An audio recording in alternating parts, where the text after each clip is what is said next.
Let's call this committee of the whole for May 7th, 2024 to order. Madam Clerk, will you call the roll? Alderman Yamas. Alderwoman Garza. Here. Alderman Masiacos. Present. Alderman Donnell. Here. Alderman Franco. Here. Alderman Seville. Here. Alderman Tolliver. Here. Alderwoman Smith. Here. Alderman Bug. Here. Alderwoman Babe. Here. Alderman Lash. Present. Alderman Warman. Here. Mayor Irvin's present.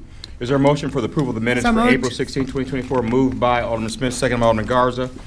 All in favor? Aye. Motion carries by voice vote. Mr. Muhammad. Good evening, Mayor and City Council. Tonight's mayor's report will be a series of presentations as we kick off the month of May. Today is Teacher Appreciation Day. Can we give a round of applause to all of our teachers in Aurora? Love what they do.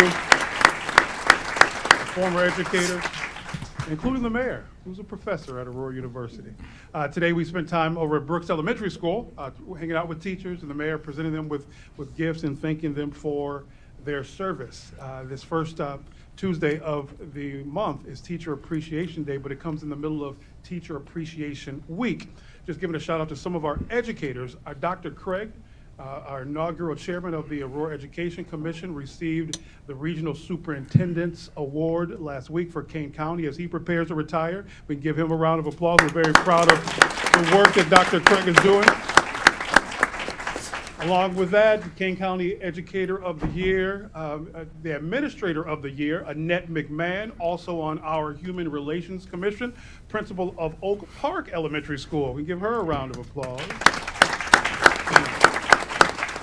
And for Kane County, remember back in March, we honored those from DuPage County who won different awards, but this year's Kane County Teacher of the Year is also from Aurora, Cynthia Martinez from the Fred Rogers Magnet Academy. Amazing educator that she is.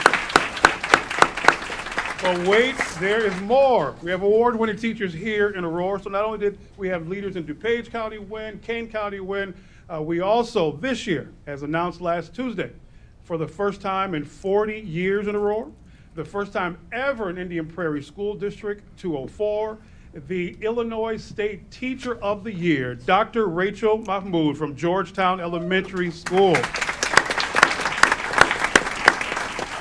I'm very proud of her. She was here in March when she received the DuPage County Teacher of the Year award, and then she won for the whole state as she prepares to leave on her sabbatical for a year, traveling the country, representing Aurora and the profession. The mayor stopped by this week to congratulate her. Back, Aurora is celebrating the top teacher in the state. Yep, Mayor Richard Irvin visited a fifth grade classroom to surprise the 2024 Illinois Teacher of the Year. Oh my God!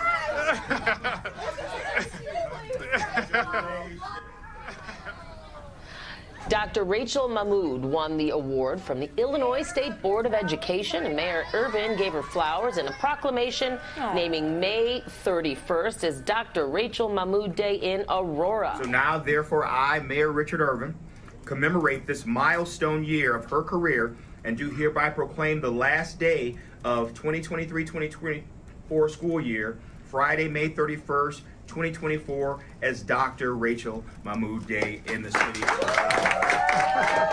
Forever now, she will be remembered. That is a great honor. It really is. I mean, by the whole State Board of Ed? Yes, that's no joke. Congratulations to her. Big round of applause for Dr. Rachel Mahmoud, Aurora's own State Teacher of the Year. We're so proud of her, and we're looking forward to watching her travel the country during the 2024-2025 school year, sharing her practices on equity and cultural diversity and responsiveness in classroom teaching. And speaking of cultural diversity, May is also Asian American, Native Hawaiian, and Pacific Islander Heritage Month. And we are so honored this year to have a number of representatives from our community here to receive the mayor's AA NHPI Award of Excellence as he then presents the proclamation. I'm going to ask the mayor to come down. He's joined by Alderwoman Bade. You can please join him as we prepare to present awards and the proclamation.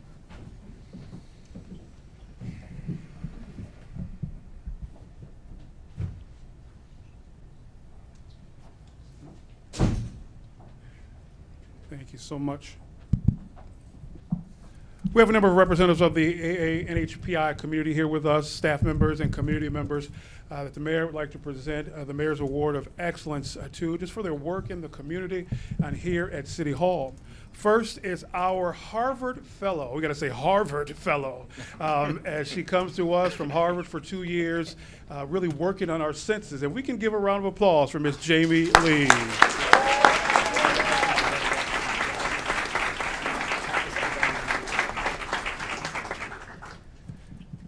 Also, one of our hard-working staff members from our Community Services Department, Community Development Division, Miss Amy Monroe.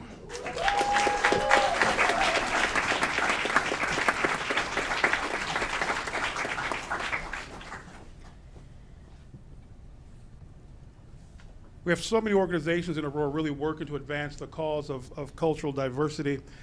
From the Zealand Association, Miss Linda Yang.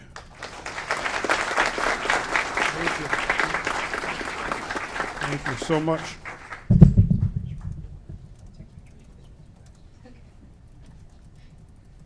Yeah, we'll catch up with individual photos there. There we go.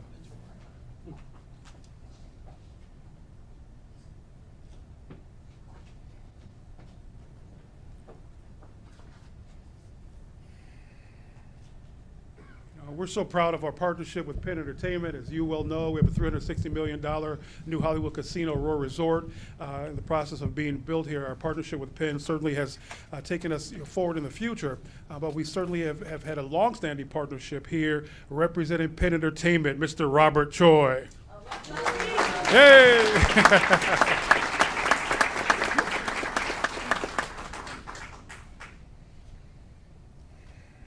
We know her well. We know her restaurant that was at Pacifica Square, and her new restaurant that is soon to open right here in downtown Aurora, Leilani Asian Fusion. Please give a round of applause for Abby Kemp.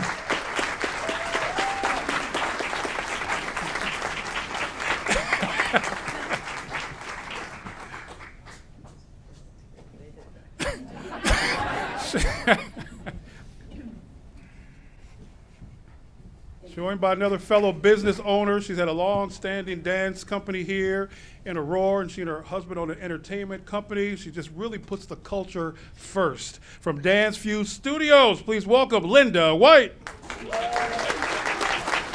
And her son, Ethan.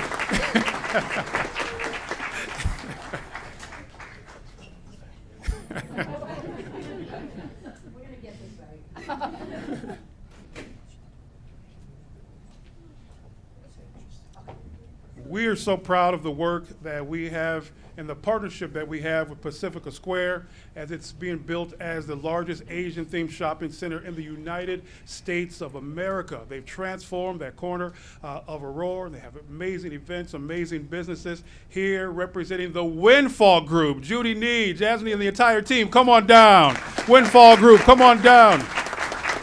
And the president of the Windfall Group, Mr. Eddie Nee. Hey.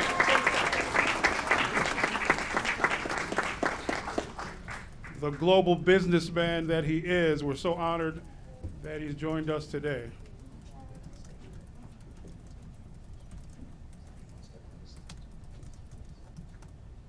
Do just the Windfall Group.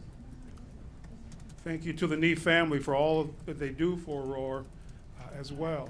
And now we'll ask everyone to gather as the mayor presents the proclamation.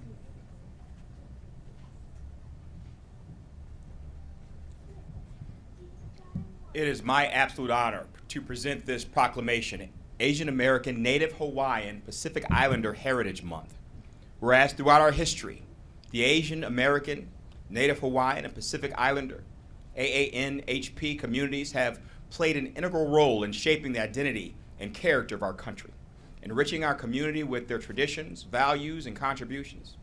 And whereas AANHPI Heritage Month provides an opportunity for all Americans to celebrate the vibrant culture, histories, and achievement of our Asian Americans, Native Hawaiians, and Pacific Islanders, and to recognize their enduring legacy of resilience, perseverance, and innovation. And whereas we honor the countless contributions of our Asian residents, businesses, and organizations in the Aurora community who have made significant strides in various fields, inspiring generations to dream, to strive, and to achieve.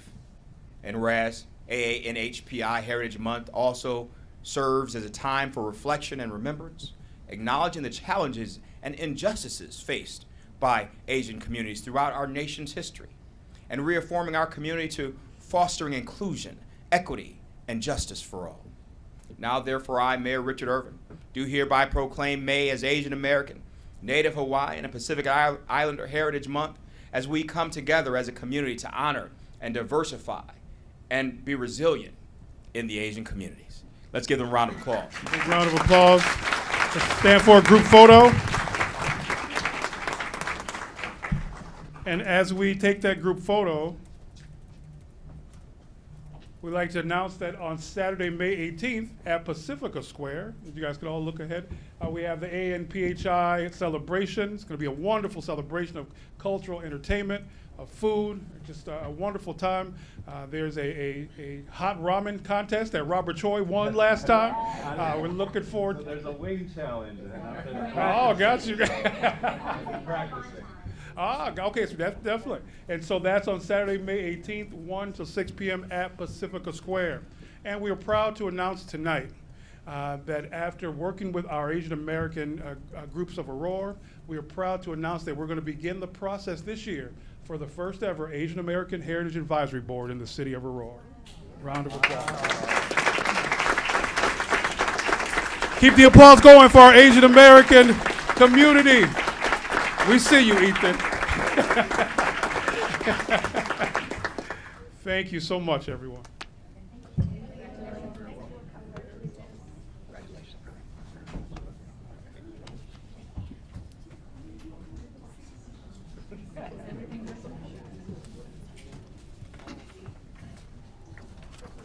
And Mayor, if you can stay down. May is also Mental Health Awareness Month. We know the importance of mental health and its impact on our entire lives. So we're honored tonight to present the city's annual proclamation. And we're joined tonight by an amazing group of leaders in the mental health awareness space. We have the National Alliance on Mental Health, the nation's largest grassroots mental health organization. We have all three chapters or organizations that represent Aurora. We have NAMI Calvin Kane, NAMI DuPage, NAMI Will Grundy. And so first we'd like to present the Mayor's Award of Excellence to NAMI KDK, Sarah Gray, Executive Director.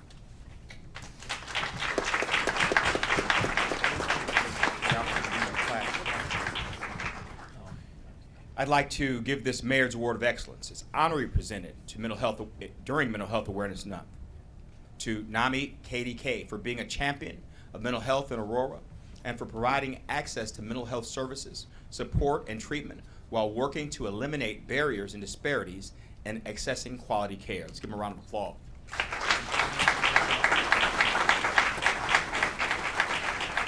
You can stay there, sir. Representing NAMI DuPage, Jessica Snyder, Director of Community Education.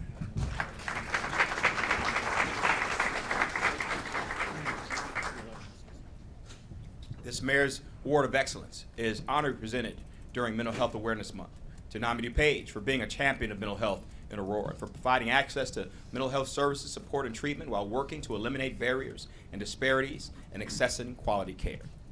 Give him a round of applause. NAMI DuPage. And representing NAMI, Will County and Grundy County, Ms. Erica Bailey.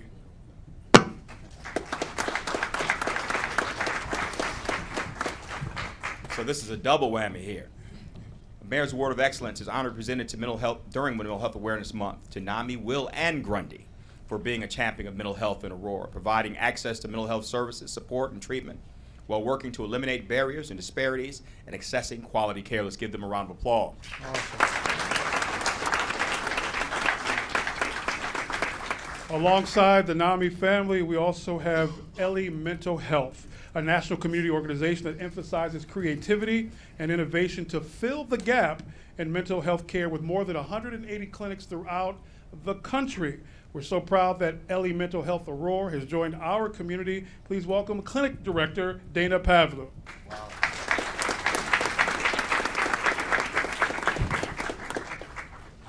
So this Mayor's Award of Excellence is honorably presented during Mental Health Awareness Month to Ellie Mental Health for being a champion of mental health in Aurora and for providing access to mental health services, support, and treatment while working to eliminate barriers and disparities in access quality care. Give them a round of applause. Thank you. And before the mayor reads the proclamation, if any of the ladies would like to share anything that your organization is doing for Mental Health Awareness Month or mental health in general. Hi, my name is Erica. I would just like to say I want to applaud the administration for taking the time to recognize the work that we do all year around. We take mental health advocacy and wellness and it's a very, very important cause. I also would like to give a shout out to my CIT brothers and sisters who really take the additional, see how necessary it is to take the additional training to learn ways to de-escalate the situation and how to help people who are in crisis. We believe that there is nothing about us without us. I'm a person with lived experience, and so we all work really hard to increase the awareness of mental health issues and to decrease stigma. And so I applaud you for taking the time to honor us today. So thank you so much. Thank you, Erica. Is anybody else? I just want to say thank you and to my team, Kim and Louisa. We're very proud to be having our programs here in Aurora, offices in Aurora. And this month, we're all around the community doing presentations, educations, our support groups without eligibility requirements for free. So all of us have all this programming, and we hope you come out and meet us. Incredible. Thank you so much, Sarah. Hi there, Jessica Schneider, Nami DuPage. Jerry is our executive director. She couldn't be here tonight, but asked me to fill in, so I just wanted to give her a shout out. We also have a whole list of webinars and a couple in-person events we're doing for the month of May. So if you just go to namidupage.org, there's a whole schedule of events, and you can find all kinds of other resources on there as well. And again, thank you so much.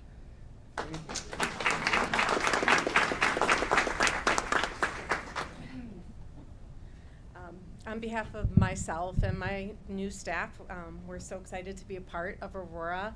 We're hopefully, as part of this Mental Health Month, getting our final letter of occupancy so we can continue to see people in the community and help be a part of Aurora and support mental health. Thank you. Thank you. We'll do the proclamation.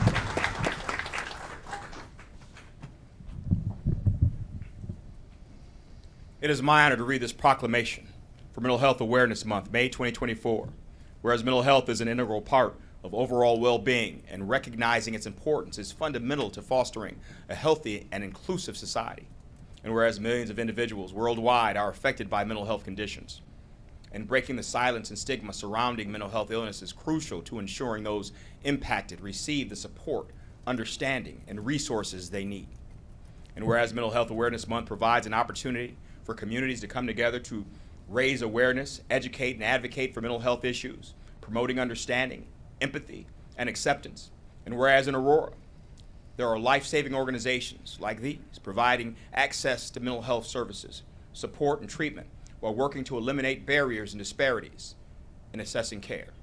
And whereas by promoting mental health, wellness, resilience, and self-care practices, we can empower individuals to prioritize their mental health and seek help when needed, fostering a culture of compassion, support, and resilience.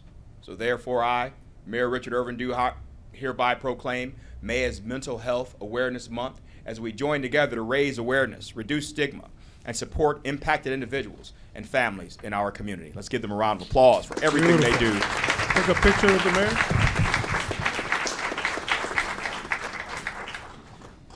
And as they organize for a picture, a couple announcements. We look forward to joining Ellie Mental Health and Dana for ribbon cutting for their new facility, hopefully this month. Also, our new crisis intervention unit at the Aurora Police Department. Shout out to the CIT team. We will be doing a ribbon cutting as well at the end of the month, May 31st. And would like to announce here publicly for the first time, that the City of Aurora will be hosting a citywide mental health symposium in the fall for youth and adults. So thank you. We look forward to working with each and every one of you. Thank you. Still there, Mayor. We have celebrated so much this month, and last month it was National Public Telecommunicators Week. Last weekend was International Firefighters Day, and next week is National Police Week. And so we applaud our public safety individuals for the work that they've done. 911 operators in Aurora were honored yesterday as part of National Public Safety Telecommunications Week. It's a story that's making us Chicago proud. Video shows Mayor Richard Irvin presenting Aurora's headset heroes with personalized proclamations for their work. Each also received a self-care basket to help get them through their long shifts. The Aurora 911 Center has 28 staff members who answer more than 250,000 calls per year. Shout out to our 911 operators. Big round of applause. Celebrated with our fire department this weekend. Dozens of Aurora firefighters were honored yesterday at an event for International Firefighters Day. More than 200 of the city's firefighters received certificates and flags thanking them for their service. They were also treated to free tacos. That's what I'm talking about. For Cinco de Mayo. Shout out to our firefighters. Round of applause for the team over there at the Aurora Fire Department. And we look forward to celebrating Police Week and Police Memorial Day in a couple of weekends away. With the Aurora Police Department. They're definitely our heroes. But tonight, as we conclude presentations, we're highlighting another hero. You know, it's not just those in uniform that are heroes here in our community. We have everyday citizens, everyday residents, everyday employees who step up to the plate to help save lives here in Aurora. A City Hall staff member in Aurora is being recognized for his heroic efforts for a second time this year. Community engagement specialist Brian Moreno jumped into action when a resident became unresponsive during a neighborhood group meeting. He performed CPR for more than 2 minutes. He regained consciousness as the ambulance arrived. Back in January, Moreno saved the lives of dozens of people at a city warming center when a man walked in with a gun. He got those people out safely and called 911. Ladies and gentlemen, please welcome to the front our own twice over hero this year, Brian Moreno, Community Engagement Specialist. Oh yes, saving lives. We're going to ask Aurora Police Department to join us down front. Anybody from the fire department? Thank you. Do we have a red cape to put on him? And Alderman Yamas can't be here tonight, but he sends his love and his support. And Brian, he says you got him through that night. He didn't know if he was going to make it through without you there.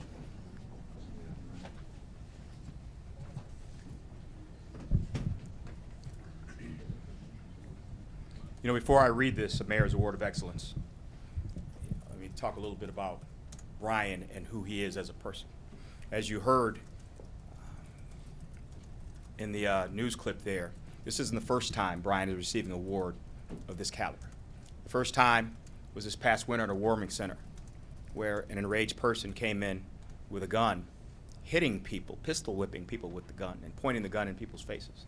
And Brian, although under extreme pressure and scared for his own life, made sure he stood up and stood out to protect, make sure everybody in that room was protected. Called the police and got the guy arrested. Now, Brian has stepped up to save another life, a person in dire need of medical services. And he jumped into action to give this guy CPR until our firemen and EMS personnel could get there and save that person's life. Brian did these acts both times without even thinking twice or thinking of himself, but thinking of others. You know, oftentimes we serve our community and we do what we can to make a difference, but no one ever knows what they're going to do when faced with a situation like that. But Brian Moreno knew what to do. And he didn't do it once. He did it twice. And I'm sure if it happens again, and God forbid that it ever does, I bet Brian Moreno will step up yet again. Let's give him a round of applause.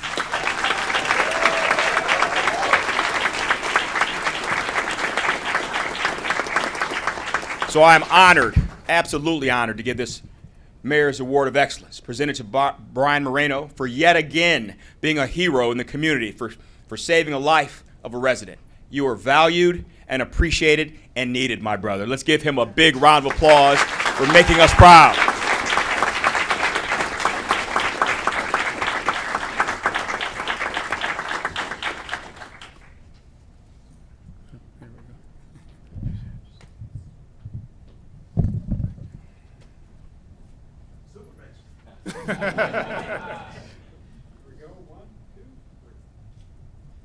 I expect he has the cape in his pocket. He doesn't want to show everybody.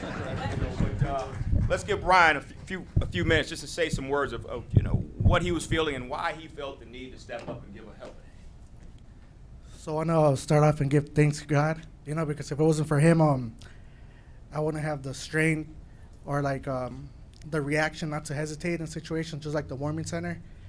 So thanks to him, he's the reason why I stayed strong and how I was able to handle that situation and how I was able to handle that person in the community meeting that had a stroke, So I don't know why God picked me to handle these situations, but I'm sure, like Richard Irvin said, it's not going to be my last time doing it.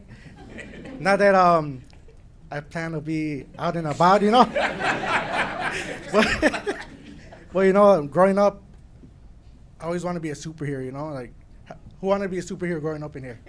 Everybody, So I always looked up to Batman, So I guess he's my idol to this day, So I'm always out and about, and I'm glad to be in Aurora, doing what I do best, Not that I'm out here saving lives, but like I said, I guess it's what comes with the job, So whatever's more is put in front of me, I'm ready for it, and one Aurora, and let's do it together, But thank you guys. Thank you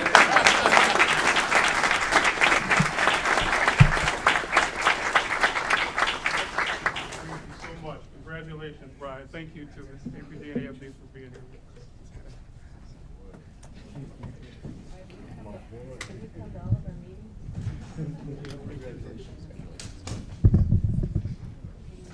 I think the spotlight's on Brian and the community engagement division. I want to take this opportunity briefly to share with you a bit about the division as it's transitioned from community services to community affairs this year, with our mission to help create this connected and collaborative and engaged community, really working with the aldermen and working throughout.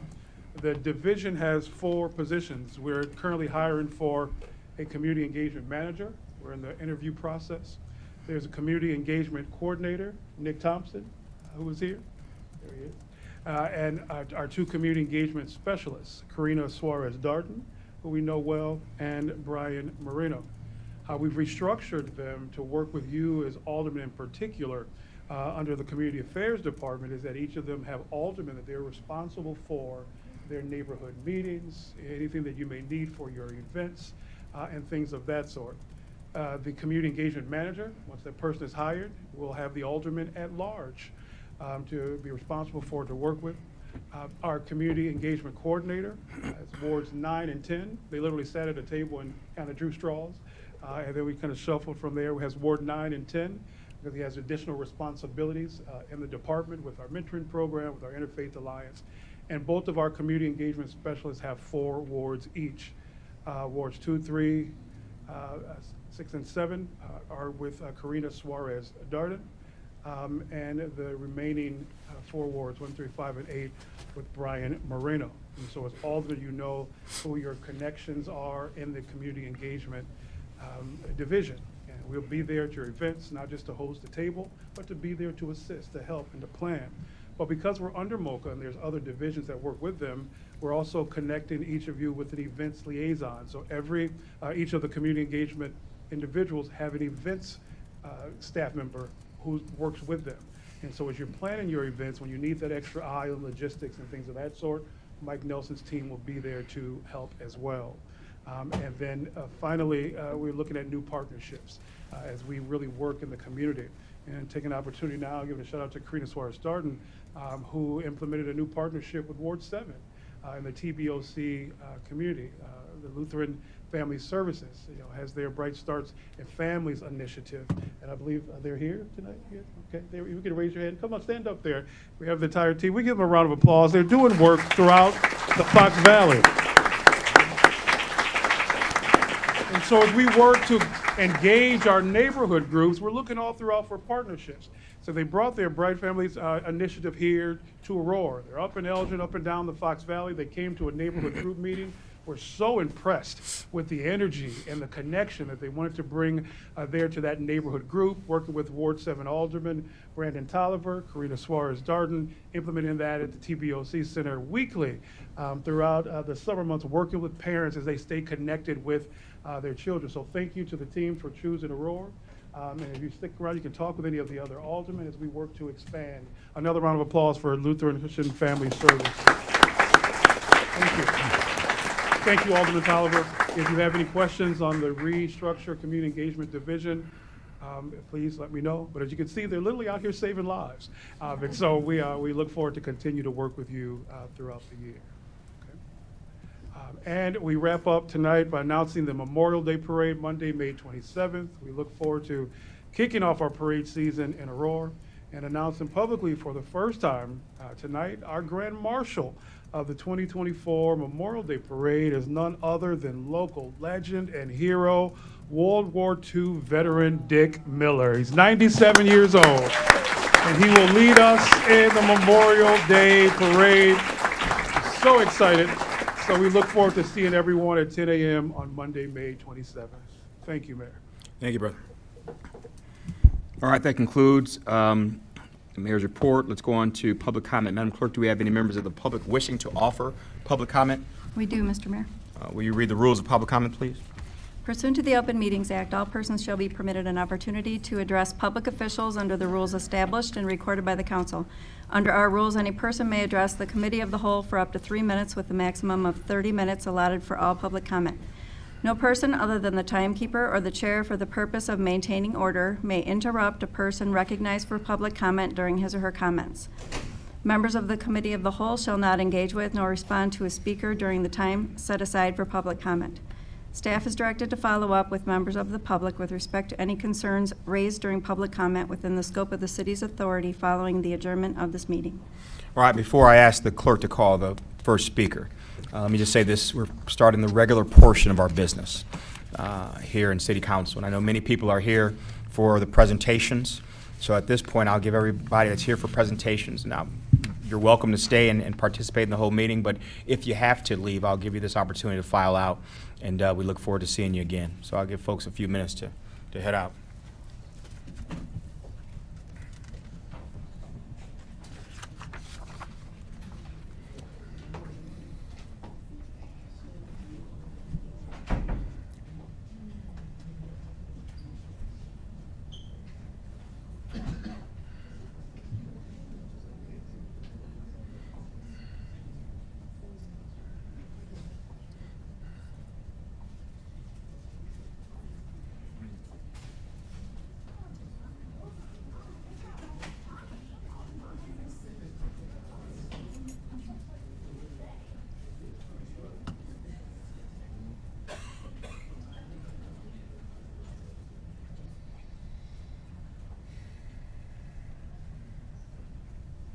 All right, seems like everybody that had to leave has left City Council chambers.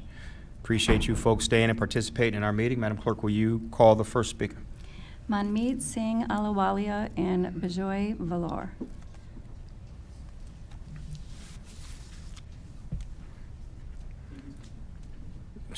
Sir, you have 3 minutes to speak. Sure. Beginning now. Respected Mayor and members of the committee, thank you very much for giving us the opportunity to speak on our community issue. We are residents of the Meadow Ridge community of Aurora, Ward 8, located at the intersection of 75th Street and Ogden. We are a community of 80 plus townhomes developed by Pulte in 2020. So prior to the construction, the builder Pulte had dug a water retention pond at the entry point to the community and also charged extra lot premiums to the homes facing the water area. The current unhygienic and unsafe state of the water retention area has become a major concern to all the residents. Since Pulte initially did shallow digging of the pond, the area quickly got filled with sedimentation over the past 4 years. It hardly retains any water and is in a very bad state with wild plants, cattails, and weeds all around and within. While the pond is currently at the risk of flooding into the nearby houses and the neighborhoods, the area is also a habitat of wild rodents, including muskrats and skunks. The water area is full of algae and has become breeding ground for mosquitoes. Nonetheless, 80% of the households have school-going kids, and the current state renders a hazardous environment for their health and safety. So our request is the city's assistance, guidance, and approval for dredging the pond deep enough to make it safe and converting it into a well-maintained pond with clean water. To gain ample attention to the matter, we also have collected signatures from 50+ residents, which we would like to present to the Honorable Mayor after this. We also request an evaluation of the dredging done by the builder, if possible, to see if the standards are met and get their support into this issue, if possible.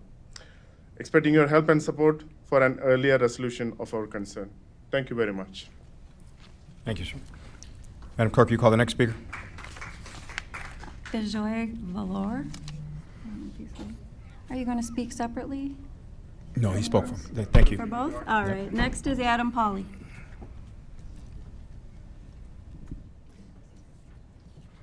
Mr. Paul, you have 3 minutes to speak, beginning now. Thank you. This is on the theme of brave and bold that we've been kind of working with these last few weeks and months. I'm here to report on some of the brave and bold actions that we've been taking in partnership with the township on harm reduction. Recently, the township in their town budget passed their largest levy for mental health in their history. It was over $1.5 million that will be going to mental health and addiction funding in this upcoming fiscal year. They also are going to be doing harm reduction. There's going to be 2 vending machines going in at 2 different locations, township-owned locations, with Narcans and testing strips. And once these programs are finalized, I hope to implement them on a larger scale here at the city and with our library district as well. These are the actions that we're taking. I look forward to your continued partnership on this. I thank you, and I yield the balance of my time. Madam Clerk, you call the last speaker. Joshua Feinberg. Mr. Feinberg, you have 3 minutes to speak, beginning now. Thank you. Good evening, Your Honor and council people. I want to say that I had initially intended to come up here this evening and vent my spleen, to complain about something that occurred to me yesterday.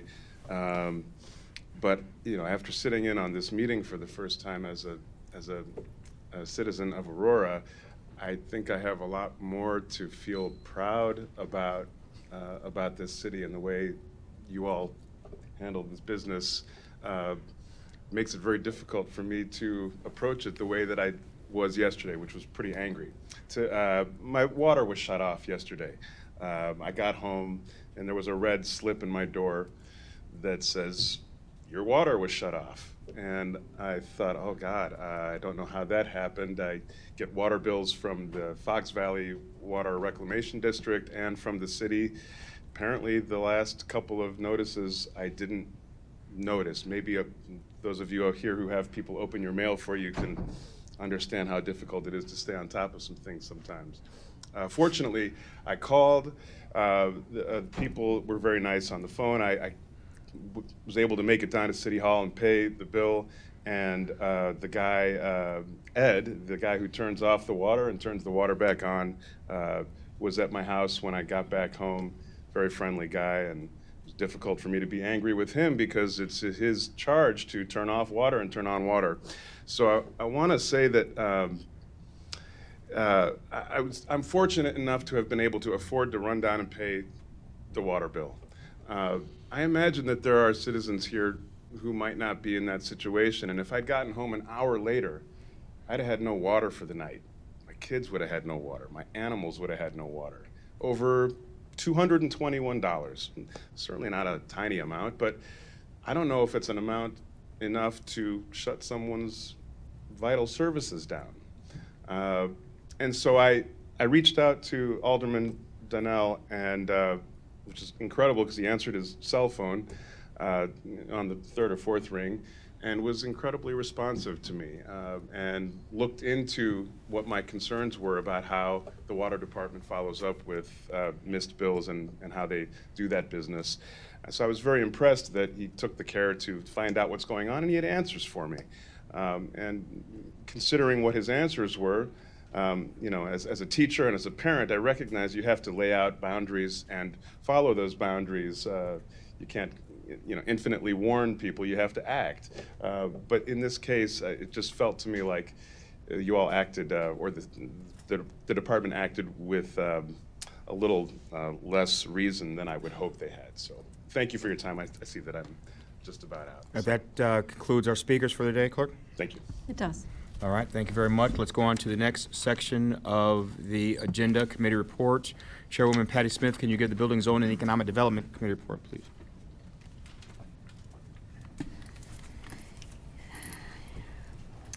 Thank you, Mr. Mayor. The Building, Zoning, and Economic Development Committee met on April 21st, 2024, and reviewed the following items.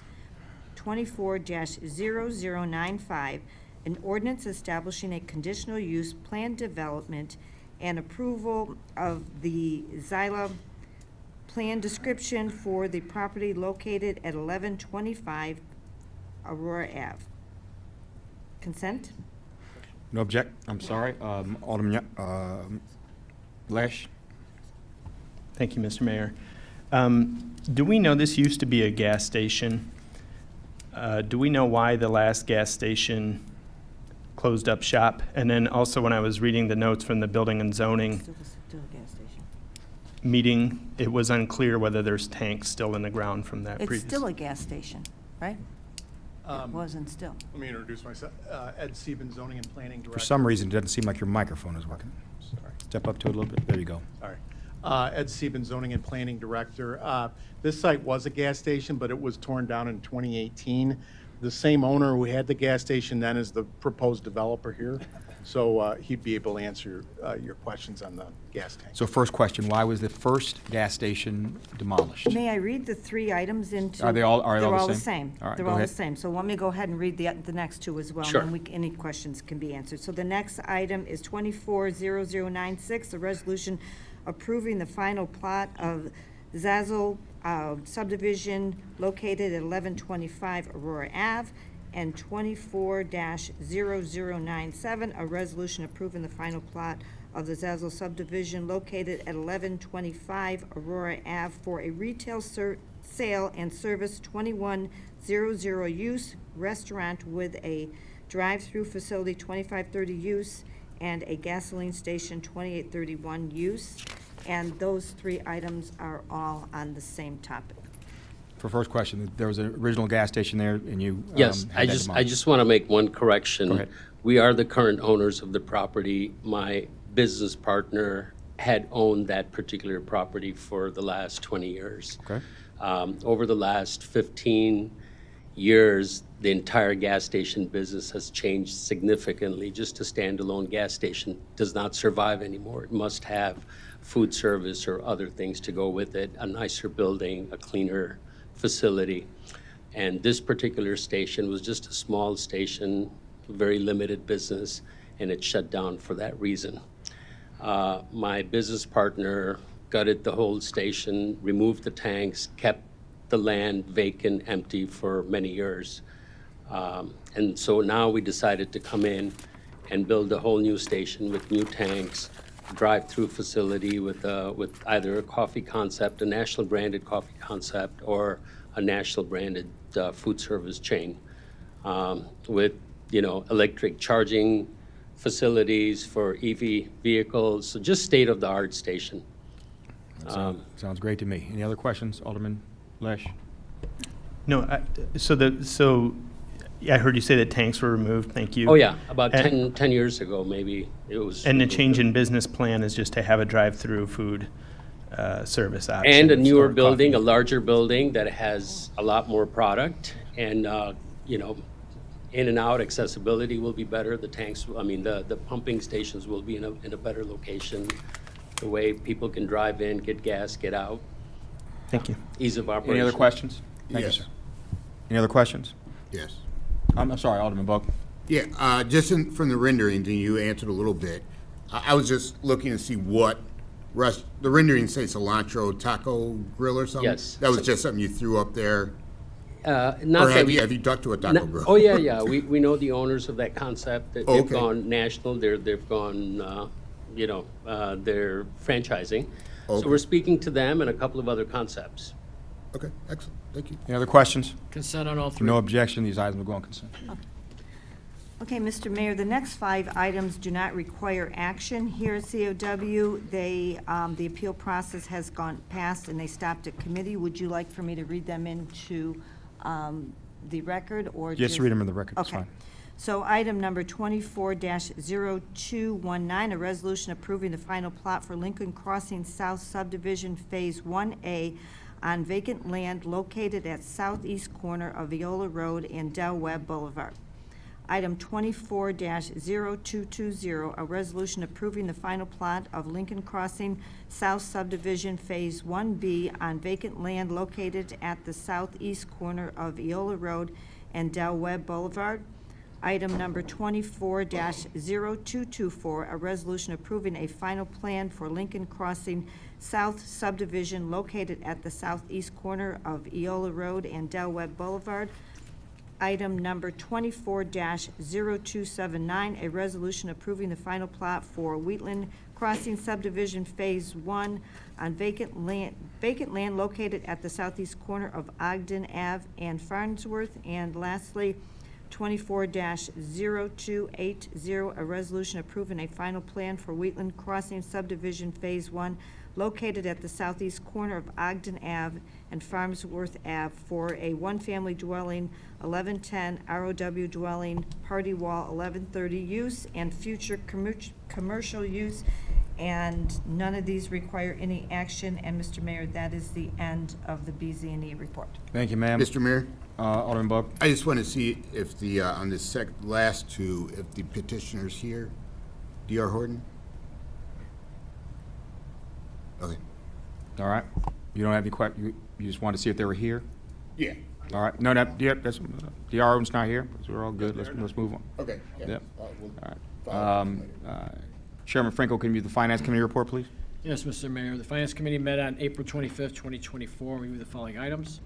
23-0959, a resolution authorizing the city to accept a grant award of $258,461.25 for the Illinois State Police for reimbursement of Next Generation 911 improvements completed. Consent. Consent. No objections, item go on consent. Next one is 24-0278, a resolution authorizing the increase of $23,421 to the purchase price for the 2024 E1 Cyclone Custom HR 100 Aero Truck for a total of $1,323,686. Consent. And this increase is due to the added amenities requested by the fire department for better service.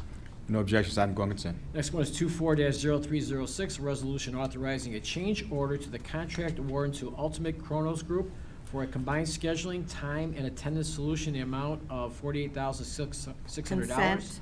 And this $48,600 is to complete the implementation of the solution. No objections, item go on consent.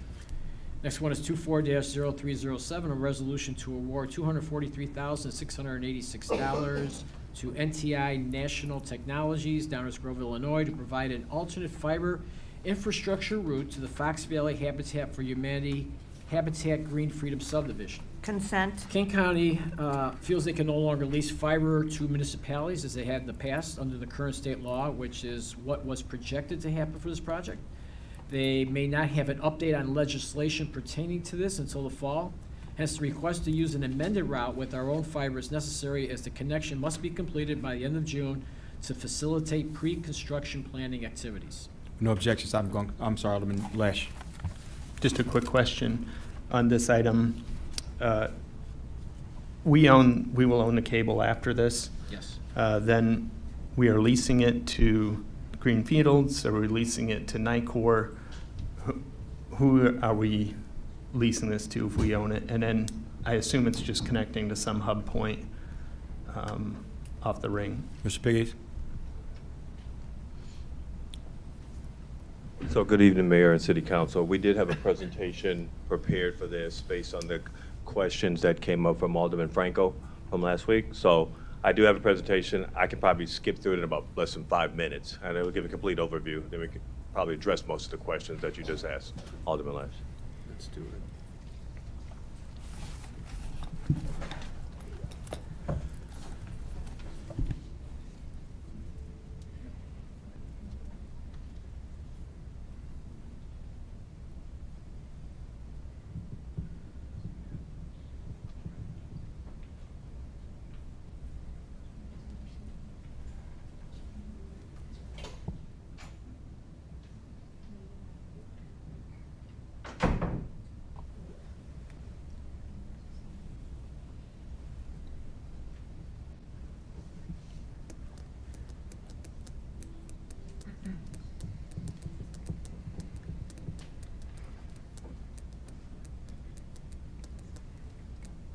Are we having technical issues? What's coming? How can you tell?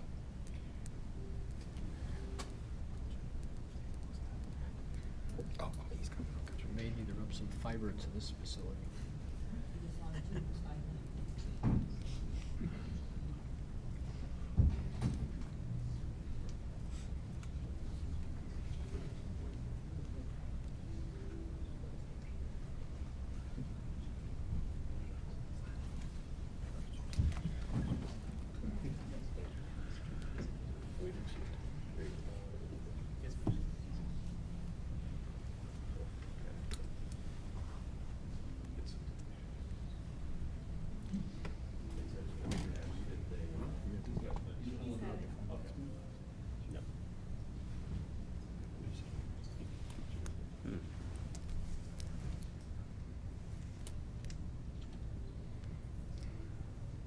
Apologize, I didn't send it to Mr. Zagal. I just attached it to the Legistar item.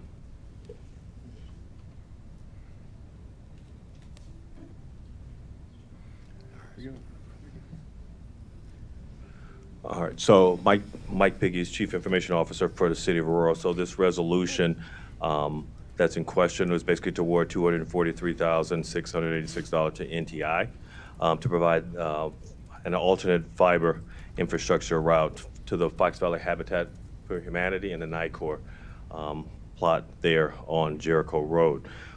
There was, last year, there was a resolution 23-132 that was approved to use $265,666 of the 2023 CIP for the funds to connect that site. Originally, we planned to use that funding to basically to lease the fiber. But subsequently, the leadership at Kane County determined that the fiber could not continue to be leased because there was a regulatory shift, and they had to get new state legislation to get that approved so they could continue to lease fiber out, although they had been leasing fiber over the last decade or more. So in total, the total cost to own the fiber was like $509,000. The original cost was $93,500 to lease, so the difference is about $415,000 to, which is the difference in terms of what we originally planned in versus leasing, and as we come today to actually own the fiber, but we had to switch up because of the regulatory shift. So I'm going to go to the next slide, which is the basically, John, if you can go to the next slide, which is the original option for the path of the Kane County fiber, which is a quick overview. I apologize there.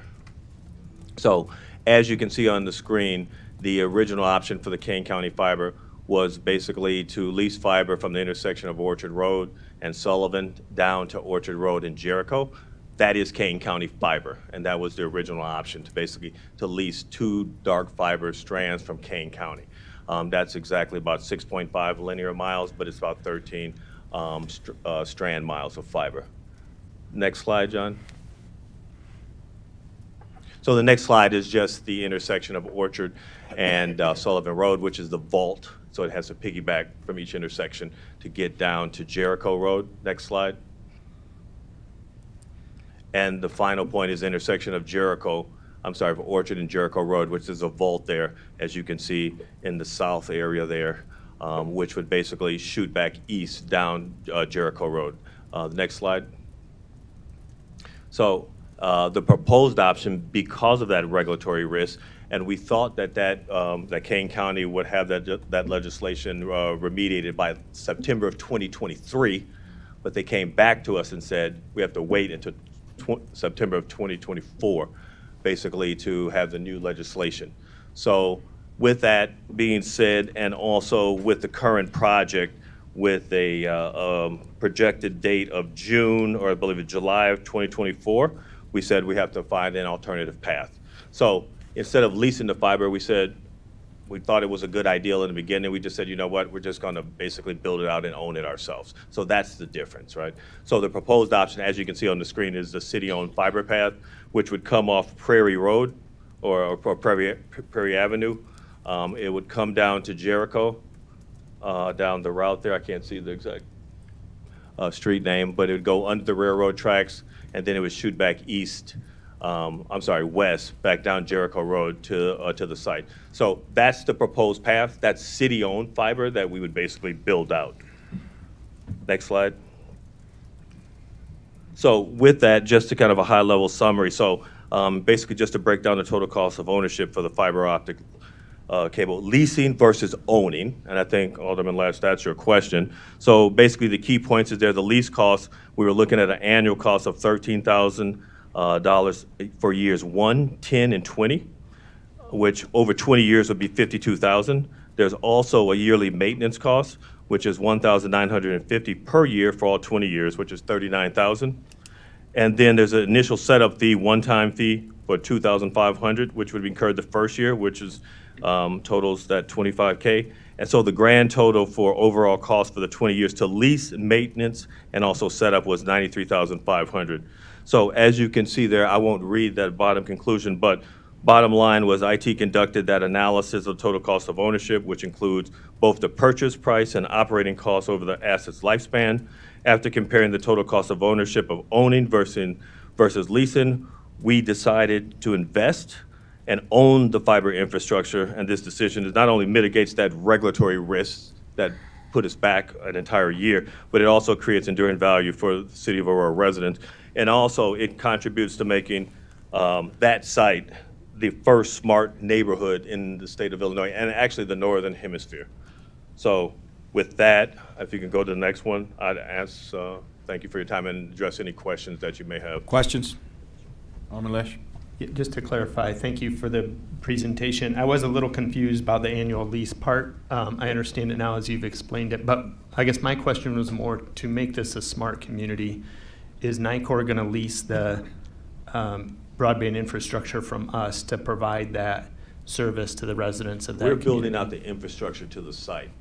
Once that infrastructure is built out, then there will be some additional conversations in terms of that last mile infrastructure, right? To the actual 17 different homes. So that's a completely separate conversation, which hasn't been determined yet. Okay, and then as we build it out, will it be available to other people in the communities that Absolutely, goes yeah, through? absolutely. So it's an asset we own, and we can potentially recover cost in the future as well, yes. Thank you. Any other questions? Alderman Smith? So, Mr. Pincus, is this, we've been talking about the smart city for a while, so this has kind of forced us into starting there in that particular location, right? So is that kind of what we've done? Well, absolutely. I think that's a fair conclusion. I think it's basically brought us to the point where we said we want to try this proof of concept with the Fox Valley Habitat Community and NICOR, based on the directions from the mayor's office. Mm-hmm. So yes, it does. So now we've position got it us. started and we can see how it goes and build from there. Absolutely, absolutely. Perfect. It's a great proof of concept. Yeah, thank you. So is it going on consent? Any other questions? With Mayor. no objections, item go on consent. Mayor? I'm sorry, Alderman Masiacos. Thank you, sir. Quick question. What, if any, role does OnLight play with this or work into this? In project? terms of actually providing services, that could be an option in the future. Yes. So they have no, yet OnLight has no role in this? Well, right to now? provide the last mile, yes, but we still are working out the details in terms of that. To provide the fiber to the home. And does, who receives the maintenance costs? No, the maintenance cost, well, now there is no maintenance cost because the city owns it.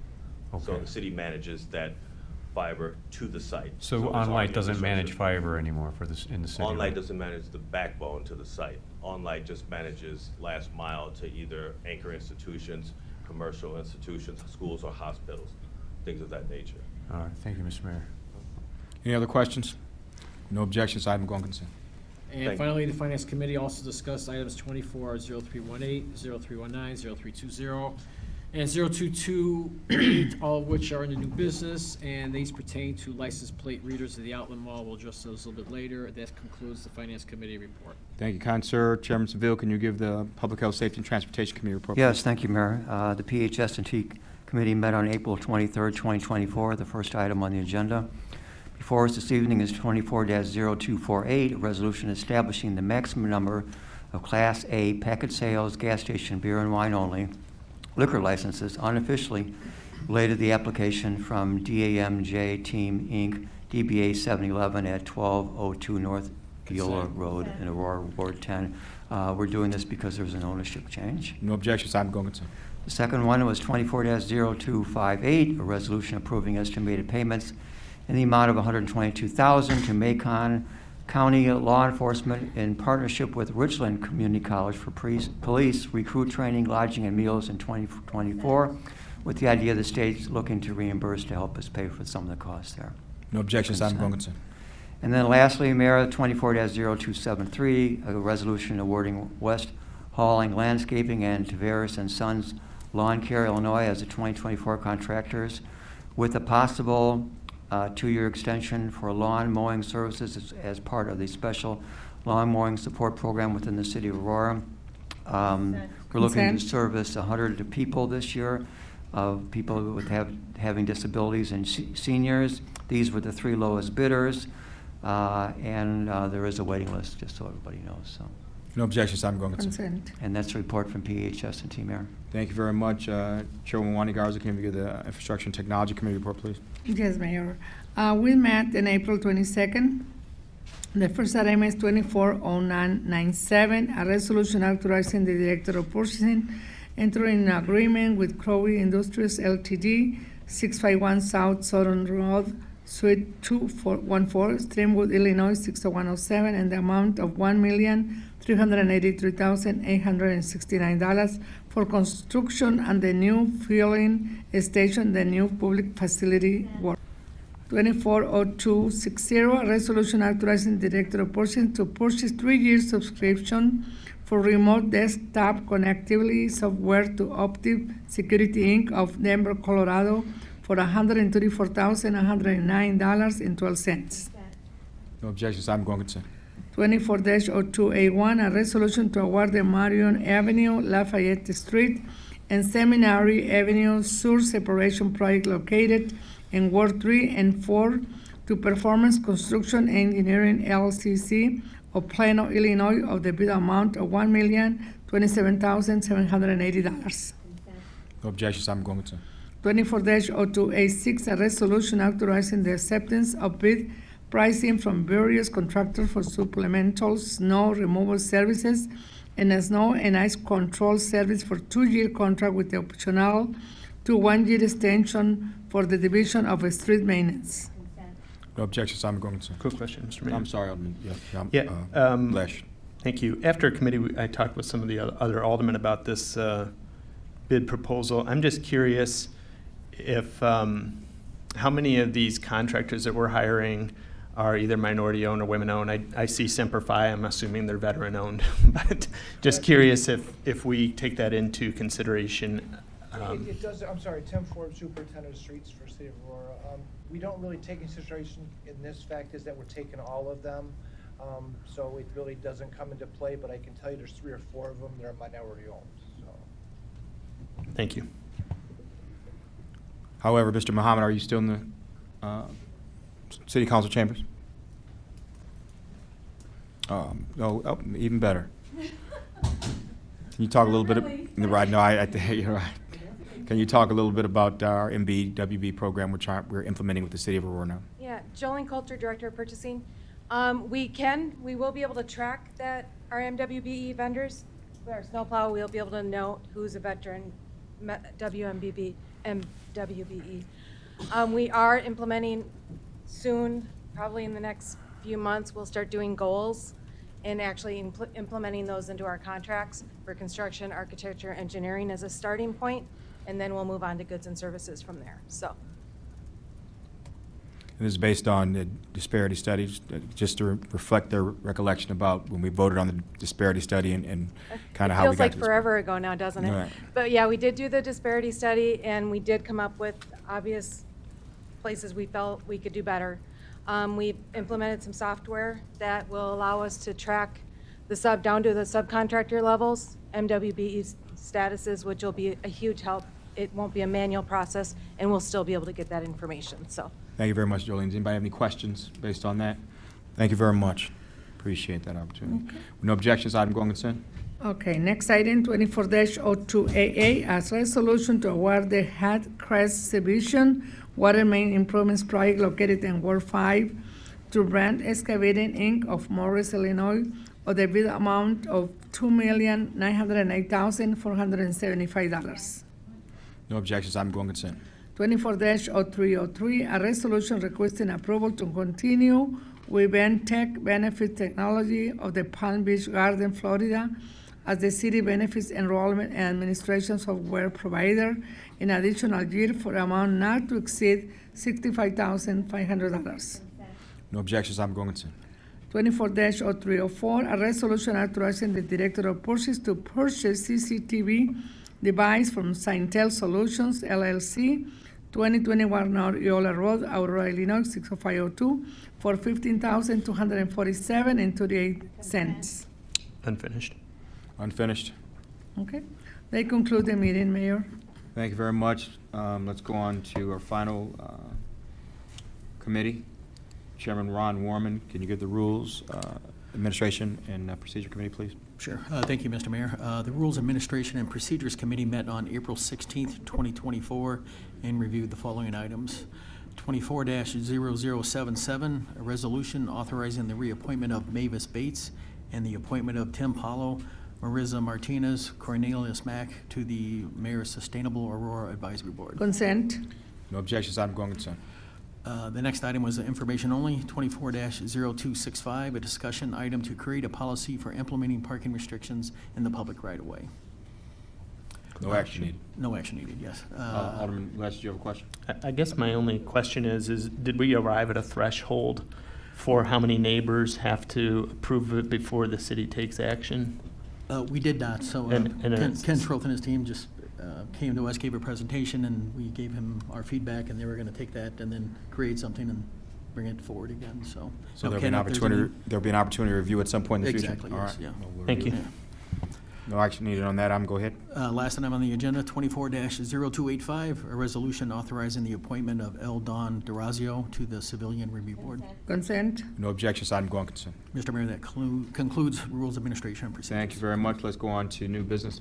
Madam Clerk, can you read the first item under new business? 24-0228, a resolution authorizing the city to accept a grant from Petco Love in the amount of $2,500.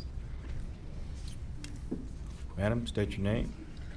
Good afternoon, Mr. Mayor and committee. My name is Cameron DeBoer. I'm with Aurora Animal Care and Control. I'm requesting the acceptance of our Petco Love grant for $2,500. This grant is used for life-saving purposes. In the past years, we have really beefed up our life-saving efforts. For instance, in 2023, we held a free microchipping clinic and microchipped over 80 animals during that time. We've also offered free spay and neuters to dogs and cats, and we've done probably over 300 at this point. So we want to continue those efforts to give back to the city of Aurora and keep animals in their homes. Questions? Alderman Smith? You know me, I'm an animal lover. Just to confirm that Petco Love is not involved with any puppy mill type processes, correct? I don't know for sure. That's Petco Love is Petco, the big animal brand. Okay. So as far as I know, they state that they don't back puppy mills. This grant is for animal welfare organizations and just furthering the life-saving purposes. Okay, can we look further into that? I put this on unfinished, because that would be important. I guess it's accepting a grant, so I'm not gonna not accept money, but I do believe we need to. Unfinished. So just provide that information for Alderman Smith if you can locate it. Thank you very much. Sure, thank you. Madam Clerk, read the next item. 24-0318, a resolution authorizing the Director of Purchasing to purchase a 3-year subscription for license plate reader hosting services for $15,000 and a 3-year subscription for LPR integration services for $72,000 from Motorola Solutions in Chicago for a total purchase of $87,000. Can we read the next two items as well? They're all companions. Madam Clerk, please read the next two items that go along with it. 24-0319, a resolution authorizing the mayor or the Aurora Police Department Chief of Police to enter into an agreement between the City of Aurora, Illinois, and Chicago Premium Outlets, LLC. 24-0320, a resolution authorizing the Director of Purchasing to purchase license plate readers from Scientel Solutions, LLC in Aurora for $61,520. Good afternoon, or good evening. This is Patrick Collins with the Law Department. These three items are all kind of going together. We thought it would be simplest and easiest to kind of call them together. That 318 is the resolution with Motorola that allows the integration with all the services that we need. Then the license plate readers were going out at the outlet mall, and we needed an agreement with the outlet mall. That's 319. And then the purchase of these actual license plate readers are 320. So we have all of them together that we wanted to bring because one goes with the other with the other. And I believe we are here for Mr. any Anderson, you have questions or anything to add? Mayor, Jeff Anderson, Deputy CIO. I have a brief presentation. Okay. Do that? Just a handful of slides here. So just to go a little more detail, what Mr. Collins spelled out here. John, do you have the remote over there? Okay. Just a quick agenda. Why are we here? Why are we bringing all these three together here so quickly? The grant funds have to be used by the end of June. So, and several grants were involved in this. They're discussed in 318 and 320, I believe. We're talking about what we're getting from Motorola, the two services we're buying from Motorola. That's 0318. Thank you. And then 319 is the MOU with the outlet mall. Cover that just briefly. And then the last one, 320, is the actual purchase of the LPR. Then we'll have a summary and questions. Okay. So, where am I aiming this, John? There we go. So here are the three grants that were involved in this. You can see there are three different grants, pulling all of these together with all the different organizations, all the things involved in this, getting us through. Lieutenant Wolcott's back here to ask if we can have any specifics around these grants if you needed them, but they were specific for, you remember we've been here for distressed communities a couple times with the dollars around that. The Attorney General's grant is an annual grant. This also provided some LPRs this year, and the COPS Technology and Equipment Program is also an annual grant that we receive as well. So those are the three grants involved here. John, can you advance it for me? There we go. Just for 0318, we're buying two services from Motorola. When you buy their license plate readers, you buy the service behind it that records those images, right? We then are asked them to integrate that with our Fusus product, which we brought to council previously, and that provides that data to officers in the KIC unit and elsewhere, so they can actually potentially, what we're looking to do here is reduce retail crime, right? We can get into specifics if you need to. And the cost of the LPR hosting services, what we have in there is a not to exceed number. So the contract that's listed in there is $400 annually for up to 60 cameras. So $24,000 a year, $72,000 for the 3-year term. The integration with Fusus is a simple $5,000 flat fee for 3 years. So Motorola will send that data to the Fusus platform directly so we can utilize it. And we'll jump on to 319 here. This is the one I think was the most complicated, but we'll cover it really quickly here, right? Sorry. It is the agreement with the outlet mall that says we can put the LPRs on their property. and use them. So that's real high level, okay? And then 320 is through our existing agreement for camera maintenance that we've been using for Scientel, we're purchasing the LPRs through them so that they will install them, they will maintain them, they'll keep them clean, they'll do all of those things that they've been doing well for us in years past with all the other CCTV devices that we have. And so, again, there's a quick summary. 318 is buying 2 services from Motorola. 319 is the MOU required at the outlet mall to install the cameras. And 320 is the actual purchase of the cameras. Thank you. Hold on 1 second. Officer Walcott, will you just step up just for a second and talk about the value of having these license plate readers? Yes, Lieutenant Walcott with Aurora Police. We've had great success. We have roughly 20 license plate readers so far. In statewide, this is one of the programs that we received through this grant from the Attorney General's office. They're trying to work hard to combat retail crime around the state, and this is one of the initiatives that they're supporting.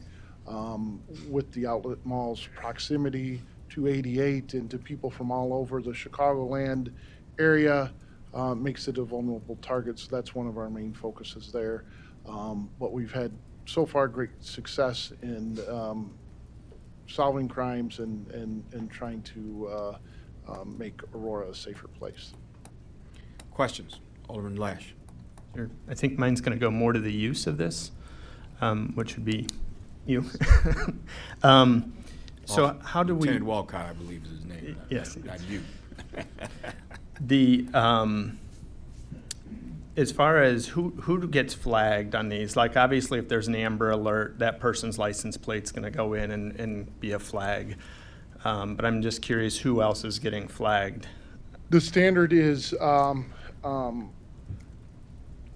stolen vehicles and missing persons and wanted persons. But primarily we're getting stolen vehicles and missing person data. So, you know, if someone comes out from Chicago in a stolen motor vehicle, gets off and was to enter the mall, we would get an alert in Fuses popping up letting us know that, hey, there's a stolen vehicle that just entered the mall, so that then we can send officers to address that situation. And do we also flag people with previous criminal records or people whose names are in a gang database? We do have various protocols and lists, but I'm not prepared to talk about any of that. Currently, I don't have any information on that right now. Any other questions? My last question, I think, is for the tech side. Are we going to get a request then to run fiber optic out to this thing, or were we getting fiber optic to? Mr. Anderson. That is more of an Anderson. But just seems to be a quick follow-up. After any cameras we install, then we also have to go install the fiber. When it, and that is true for most cases when it is our property, right? In this particular location, we're not going to tear up the outlet malls, parking lots, or anything like that. These are cellular. Questions? Mr. Mayor. Alderman Frankel, was that Frankel? Yeah, so philosophical question. We talked about reducing crime and we talked about solving a problem. And I asked at the last meeting about, are we going to say, hey, we got cameras here, don't steal anything, to prevent it, to, you know, reduce crime. But if we're not, and then somebody says, no, we're not going to do that. So how do you reduce crime when you don't use it as a deterrent, but you're going to catch somebody after the fact? So how do you reduce crime, but you're catching bad guys? I don't see where the reducing part comes into play. The reducing part comes that by us making those arrests, we're preventing that person from coming back and victimizing another person and being emboldened by getting away with it. Repeat offenders. Yes, repeat offenders. The word travels in those criminal groups that, hey, like, this is a place where we can't get away with this type of crime. So a lot of the reducing end of it is on that side. So the word of mouth is going to, and I'm being devil's advocate here, the word of mouth is going to take place of a sign that says, we got cameras here, don't steal anything, and maybe use it as a deterrent. I'm just trying to figure out why word of mouth is okay, but a signage is not to prevent, is a deterrent, that's all. We don't want to, for those that don't get it word of mouth, we don't want to we don't want to change criminals' behavior based on the cameras. That's a big portion of, obviously, this is also the mall's property, and it's, kind of up to them if they would want to have some verbiage up there. And I think the implications of what that might, any intimidation that might give to regular customers who are coming and are worried maybe that there might be crime, and maybe that would deter them from coming to the mall, so. All right, good, thank you, appreciate Yes. it. Alderman Lesh. Just to follow up on that, you would think, though, that the general public should be made aware so they know that they're being videotaped. I mean, it is 2024, and you're probably being videotaped everywhere you go. But I would think that notifying people that they're being videoed and that we're collecting their data is something that general public would want to know. I'm gonna ask to put it on unfinished, Mayor. But to be correct, we're not recording them. It's a license plate reader. The mall itself has all their own cameras. Those aren't the cities. So the license plate reader is not taking any of their data. But we are collecting. That's all right, we're their going to data, put this, correct? we're going to put it on unfinished anyway, so You we'll just want- go ahead and put it on it now. I just want to clarify if they're all on unfinished or there's They're three all, separate just put them all items. on unfinished. Mr. Mayor. Alderman Vade. Thank you, Mr. Mayor. I had a question. Are we going to try to implement similar type of things at Fox Valley Mall? We are, we have another grant, one of the grants that was listed in here that is, we're going to be purchasing more license plate readers through the rest of this year to broadly cover the city. And obviously, the Fox Valley Mall is a high priority for us, and just as vulnerable as the Chicago Premium Outlet Mall. So yes, it is of concern of ours. Thank you. Any other questions? Nope, all these on unfinished. Next items. I believe that concludes the items that are new business. Is there a staff report this evening?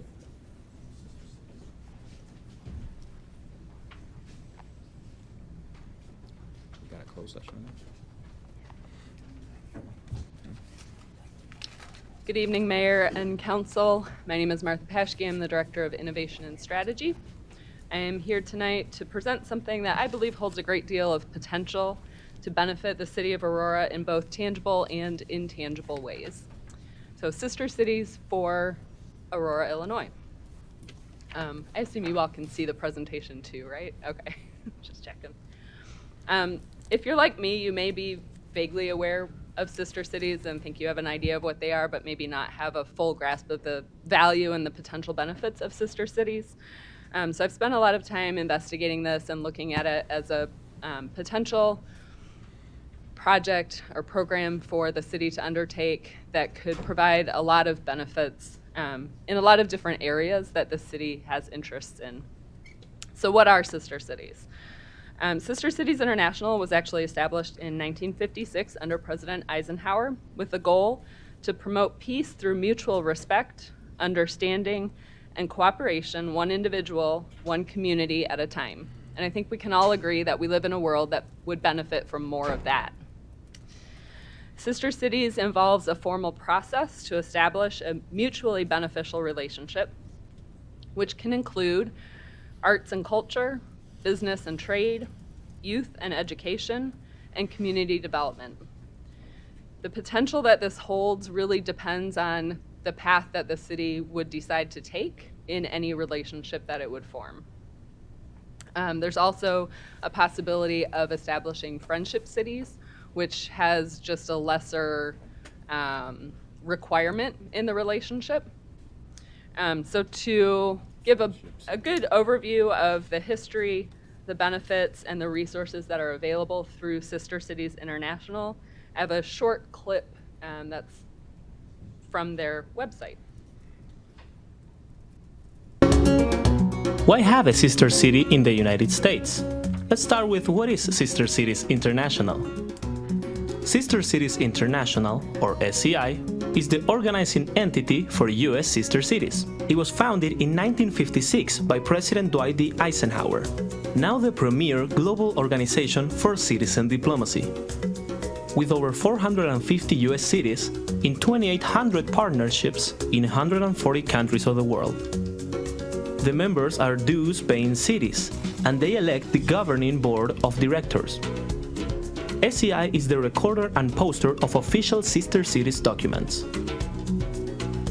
Why have a sister city with the United States? SEI's platform motivates and empowers both cities' local officials to partner internationally, to facilitate their city's growth agenda, to provide education and internships for young professionals and entrepreneurs, to provide sports, municipal, health, and cultural exchanges, as well as diverse initiatives such as climate change and homelessness. And finally, and perhaps most importantly, SEI helps create citizen and municipal diplomats. How can SEI help majors? SEI structure provides state, regional, and country representatives that are well to assist you in creating sister city relationships. They have templates, guidelines, as well as assessment tools and best practice models. Our numerous toolkits for SEI members provide extraordinary resources every step of the way. So in looking at Sister Cities International and their mission, I felt that it aligns really well with the City of Aurora and the idea of One Aurora, celebrating the residents' cultural heritage with a focus on education and economic development, which are significant areas that are touched on through Sister Cities partnerships. Going into a little more detail on the benefits and some of the examples of these benefits. Again, these all depend on the level of dedication that any program might follow. They're not a given. They have to involve interaction and consistency on the part of both partners. So there's educational opportunity, which isn't limited to but can include student exchanges. Sister Cities International actually provides scholarship opportunities for students to travel to their sister cities to learn. Cultural opportunities, artists and musicians visit between cities. They provide workshops, educational opportunities, sometimes cultural festivals, something akin to our flag raisings. We could participate with sister cities in those kinds of events. Sporting events, exhibition games, which are very popular, bring out a lot of people. The City of Aurora is going to be hosting its first pre-professional soccer team starting this year. They already have a relationship with at least one team in another country, and they'll be hosting them for a game, I think, July 1st. So opportunities like that would present themselves. Also the opportunity for tourism.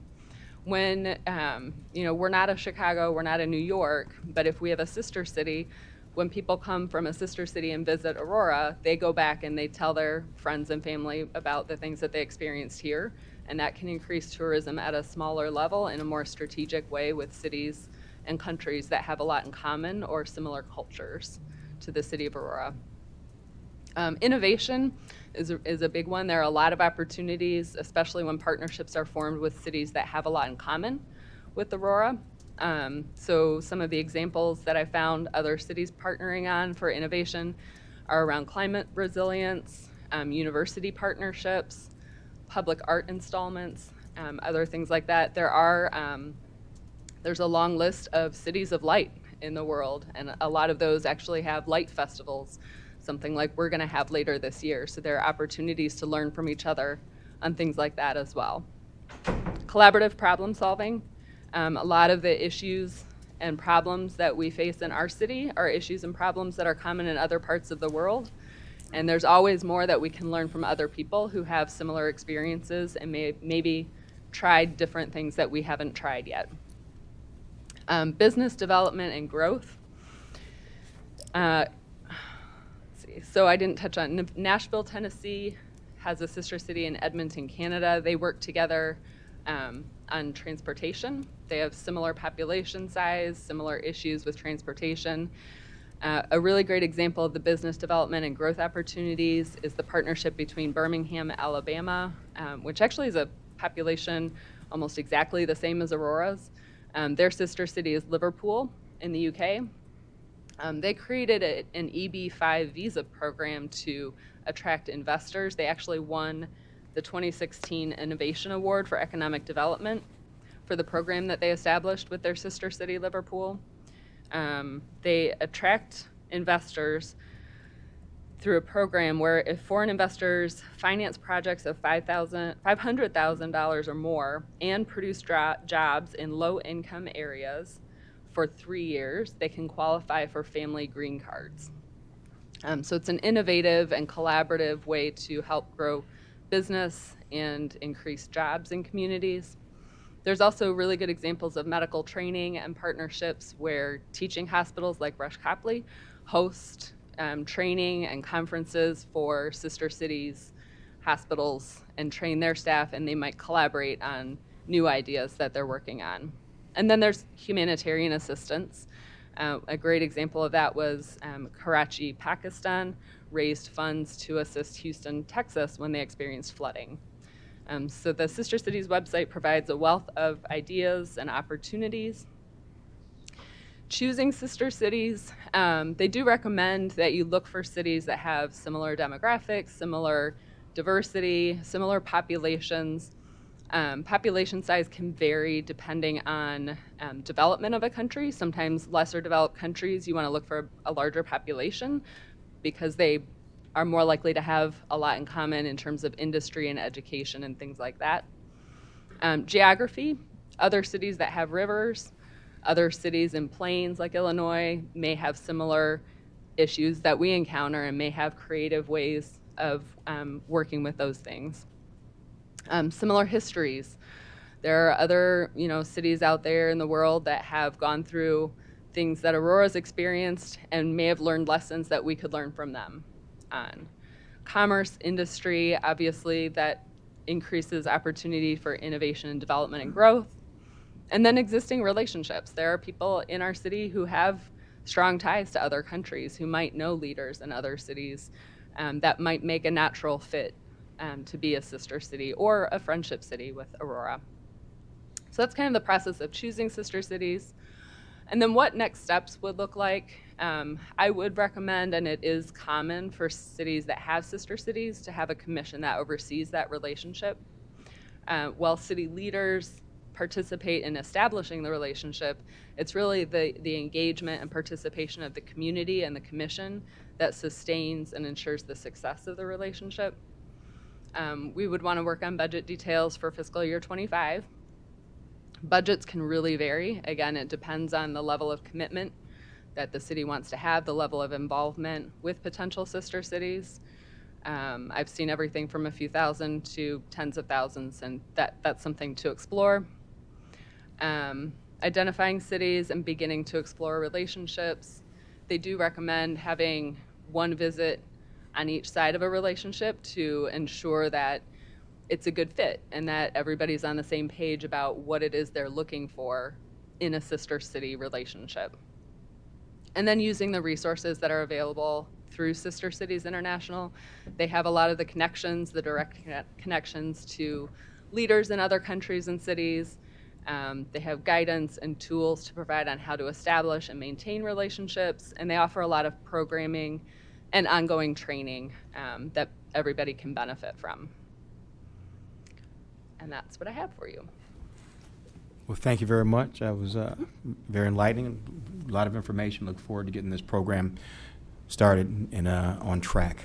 And I know we've talked about when the appropriate time is for us to talk about creating this committee, and we'll be coming back to City Council when that time comes and we have a little bit more information about when we're going to jump into the next steps. Thank you very much. Absolutely. Thank you. All right, that concludes staff reports. We're in need of a closed session under Section 2C5 of the Open Meetings Act to discuss the purchase or lease of real property for the use of public body, and under Section 2C8 of the Open Meetings Act to discuss the security procedures, building safety and security, and to use the use of personnel and equipment to respond to an actual threatened or reasonable potential danger to safety or employee, staff, or the public or public property. Do you have a motion to enter in a closed session? Second. After we adjourn this meeting, Committee of the Whole, there's been a motion by Alderman Smith, second by Alderman Franco. Madam Clerk, will you call the roll? Alderwoman Garza. Here. Oh, yes. Alderman Masiacos. Yes. Alderman Donnell. Yes. Alderman Franco. Yes. Alderman Seville. Yes. Alderman Tolliver. Yes. Alderwoman Smith. Yes. Alderman Bug. Alderman Wood's gone. Okay. Alderwoman Bade? Yes. Alderman Lash? Yes. Alderman Warman? Yes. 10 yes, 0 no. Motion carries. This meeting is adjourned, subject to us going to closed session right after folks vacate the city council chambers.